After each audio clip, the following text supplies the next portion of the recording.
क्रोध में, तो महाप्रलय में मेरा काल कभी नहीं हो सकता।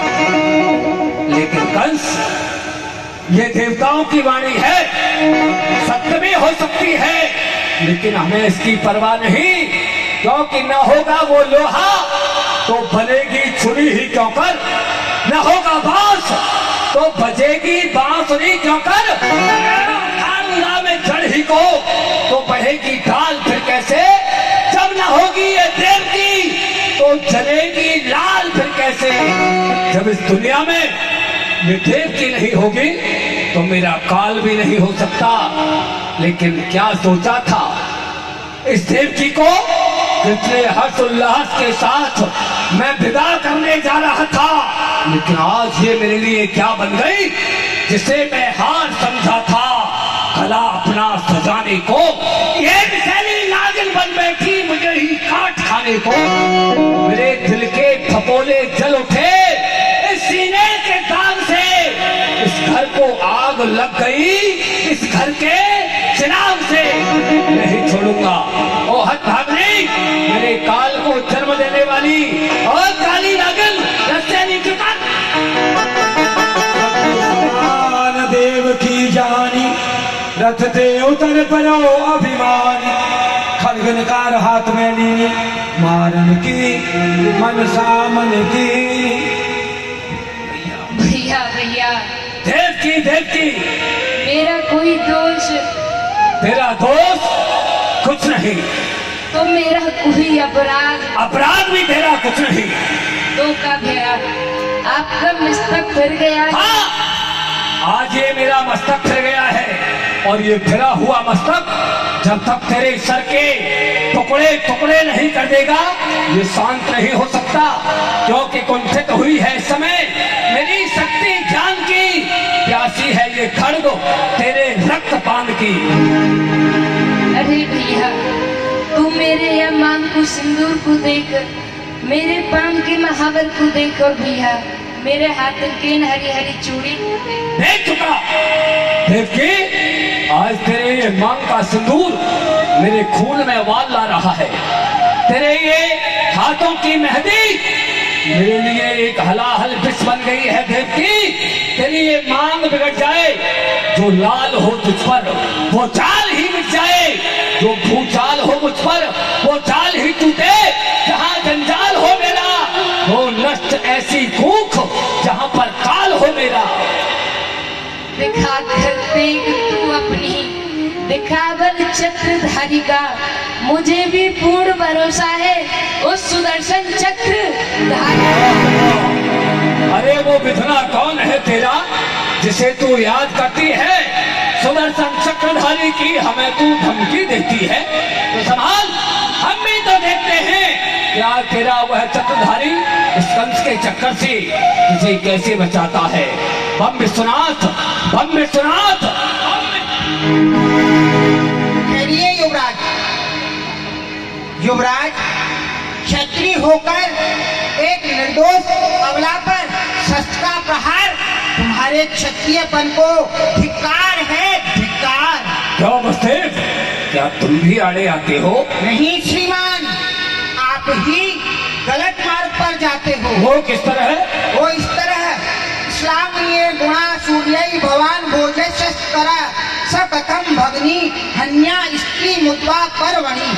आपका जो वंश है भोजवंश, बड़ा ही पवित्र वंश है, और उसमें आपके जो पिताजी हैं बड़े धर्मात्मा राजा हैं, और आप क्षत्रिय हो, क्षत्रिय होकर आप एक तलवार से स्त्री का वध कर रहे हैं, ये आपको शोभा नहीं देता।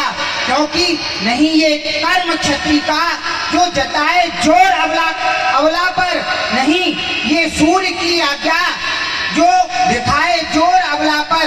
तुम्हारी बहन ये भूपत अभी मंगल के घर में है, जरा देखिए राजन, बंधा कंगन भी कर में है। ये कंगन क्या तुमने बांधे थे? ये मैंने बांधे थे। ये लटे क्या तुमने संभाली थी? ये मैंने संभाली थी। जब बांधी थी अब खोलूंगा, मैं खींचूंगा और मरोड़ूंगा, नहीं जरूरत है चूड़ियों की, आज इनको भी मैं तोड़ूंगा। सुना? हे राजन, यह पापाचार, यह अत्याचार हम अपनी आंखों से नहीं देख सकते। तो अपनी आंखें फोड़ लो। क्या कहा? हम अपनी आंखें फोड़ लें आंखें तो आए प्रथा संसार में। हमें जन्म लेना था किसी कायर पुरुष परिवार में। सूर्य की संतान कहकर किस तरह मुख मोड़ लें, सामने अन्याय हो और हम आंखें फोड़ लें। बसदेव, जरा जवान को संभालो। राजन, आंखें ना निकालो। विदु साहब, बंदी बना लो। वाह, क्षत्रिय बन रहे हैं, अत्याचार आंखों से देख नहीं सकते हैं। लेकिन बसदेव, अभी तक यहाँ से केवल एक अर्थी उठने वाली थी, लेकिन अब एक नहीं, दो अर्थियां एक साथ में उठेंगी। संभालो अपने आप को। हम विश्वनाथ, ओ नीच, कलंकधार, कुलघाती, उत्पाती, ऐसा नीच कृत्य करते तुझे लज्जा नहीं आती? पिता से क्या मैं ये जान सकता हूँ कि आप इस समय यहाँ क्यों चले आए? वाह, एक पुत्र अपने इस पिता से पूछ रहा है तुम यहाँ क्यों चले आए? तू इन अपराधियों का रक्त बहाए। तेरा पिता इस मथुरापुरी का महाराज उग्रसेन यहाँ आने न पाए। बोल, ये दोनों तेरे क्या लगते हैं? ये मेरे क्या लगते हैं मैं नहीं जानता। ओह, अहंकार के वशीभूत होकर तू अपने संबंधियों को भूल गया। हाँ। ठीक है, मैं तुझे बतलाता हूँ, ये तेरी बहन और ये तेरा बहनोई। गलत, एकदम गलत। ये बैरी और ये बैरन, चले जाएं आप यहाँ से। यहाँ पिता के पद का कोई मान न रहेगा। मेरी तलवार किस पर चल जाए मुझे ध्यान न रहेगा। अच्छा, हाँ। तो अपनी तलवार को रोक क्यों खड़ा है? उठा और काट डाल हमारा मस्तक, क्योंकि धर्म भी यही कहता है, पुत्र के होते हुए पिता का सर जाए तो भले जाए, पर पिता के होते हुए पुत्र पर आंच न आने पाए। तो मुझे तुम्हारे इस धर्म की कोई चिंता नहीं है। तो हमें भी मरने की कोई परवाह नहीं है। चाहे इस भूले शरीर पर चढ़ जाए अनेक तलवार, अपने जीते जी होने ना देंगे ये अत्याचार। हमको तो मरना है, आज नहीं कल, कल नहीं परसों, हमको तो मरना है। सर पर नाच रहा है काल, बुद्धि और क्षमता का देख सकते नहीं है हाल। तो पिता से तुम्हारी तुम जानो, लेकिन हम तो ये निश्चय कर चुके हैं कि यहाँ बट्टा न लगने पाएगा हम वीरों की शान में। अब तो ये खड्ग जा नहीं सकती है म्यान में। खबरदार, सभा को लगाम दे, मैं भूल जाऊंगा तू मेरा पुत्र है। जिस प्रकार एक बादशाह नमक हराम को दंड देता है, वही दंड मैं तुझे दूंगा। तेरे हाथों में हथकड़ी, गले में तो, पामों में बेड़ी, 7 सालों के अंदर तुझे बंद कर दूंगा। वाह पिता से हमारे हाथों में हथकड़ी डलवा देंगे आप, पैरों में बेड़ी, कारागार में बंद करा देंगे आप, लेकिन ये कार्य आखिर होगा किसकी आज्ञा से? मथुरापुरी के महाराज उग्रसेन की आज्ञा से। यानी किस बुढ़े उग्रसेन की आज्ञा से। पिता से आपने ये विचार किया है कि आप मथुरा के राजा कब तक हैं? जब तक ये राज मुकुट आपके मस्तक पर रखा हुआ है, और अगर मैं चाहूं, अगर मैं अपनी पर आ गया तो दुष्ट अपनी दुष्टता पर आ जाएगा तो पिता का अपमान करके राजमुकुट को उतार लेगा। देखो, जिसके सर पर है ताज वही है मथुरा का महाराज।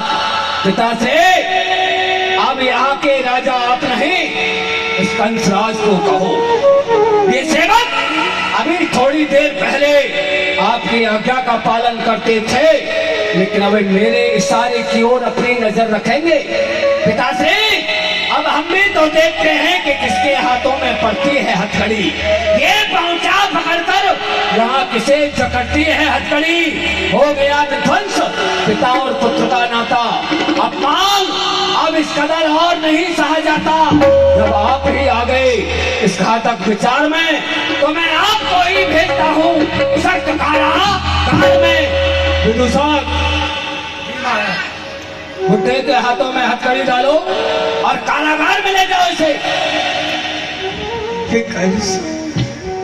मैं तुझसे पूछना चाहता हूँ, तू मेरा ही पुत्र है? पिताश्री, ये तो सारा जमाना जानता है कि मैं आपका ही सुपुत्र हूँ। तो फिर ये भी जानता होगा कि पुत्र का क्या धर्म होता है और पिता का क्या कर्तव्य होता है। पिता का कर्तव्य मुझे बतला। मैं लटा दूं भैया। पिताश्री, प्रत्येक पिता का कर्तव्य होता है कि अपने बच्चे का लालन पालन करे, उसे पढ़ा लिखा करके योग्य बनाए, और जब वो बड़ा हो जाए तो अपना ताज और अपना राज उसे दे करके आप जंगलों में चला जाए तपस्या करने के लिए। और पुत्र का क्या धर्म होता है? पुत्र का तो यही होता है जो हम आपके साथ कर रहे हैं। इतना ही नहीं, उससे नाना प्रकार के दुर्व्यसनों से सेवा करे और सारी समाज के आगे अपमानित करके उसका मस्तक से ताज उतार कर उसे कारागार भेजे। पिता पुत्र के हित के लिए क्या ना क्या करके दिखाता है। कलेजे का समझ टुकड़ा सदा बढ़ा ही जाता है। लिखाता है, पढ़ाता है, लड़ाता लाड़ है। देखो, अंत में सारी संपत्ति का मालिक बनाता है। उसी पिता के साथ क्या व्यवहार है देखो। बुढ़ापे में किया क्या सत्कार है देखो। परमात्मा राज को चलाने के लिए, परिवार को चलाने के लिए पुत्र की आवश्यकता होती है। मैं तो आपसे यही प्रार्थना करता हूँ, आप पुत्र ज्यादा ना देकर एक ही दे, वो भी सुपुत्र हो। मन चाहे माँ के गर्भ में जो ऐसा सुपुत्र हो। कैसे प्रत्येक पिता अपने पुत्र की मंगल कामना करता है, उससे आशीर्वाद देता है। तू तो आशीर्वाद का पात्र नहीं, घृणा का पात्र है। इसलिए मैं तुझे साफ दूंगा। आहा, जो मन में आए वो दो।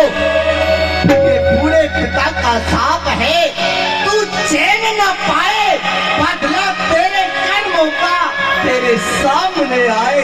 जिस देव की पर अपना शस्त्र उठाए, संतान इसी की तेरा अस्तित्व मिटाए। ले जाओ, ले जाओ। इस बुढ़े की बुद्धि का संतुलन एकदम बिगड़ गया है। कारागार में बंद कर दो इसे।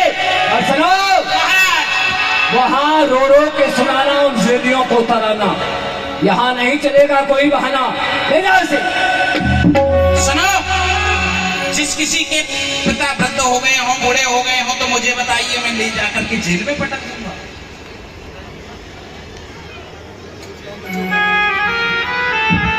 तो यहाँ वसुदेव, ये कुछ समय तुम्हें जीने के लिए और मिल गया, लेकिन अब दोनों को मारूंगा, समझ जाओ। वसुदेव जी ने सोचा कि जो व्यक्ति अपने पिता के साथ ऐसा कर सकता है, तो मैं तो एक संबंधी हूँ। तो यहाँ वसुदेव बहुत चतुर है, कुटिल नीति में चतुर है।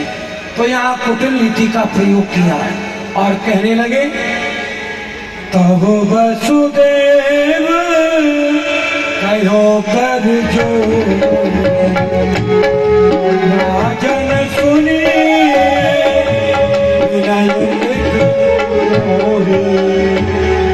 व्रता देव की कौजल मारो, या को सुन है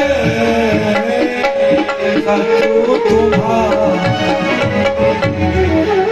हे राजन, मैं आपसे विनती करना चाहता हूँ। मरने वाले की हर इच्छा पूर्ण की जाती है, कहो।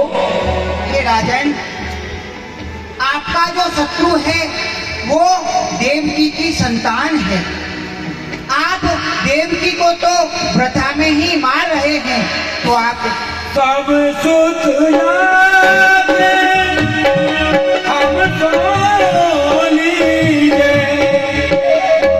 हम जीव दान प्रभु याको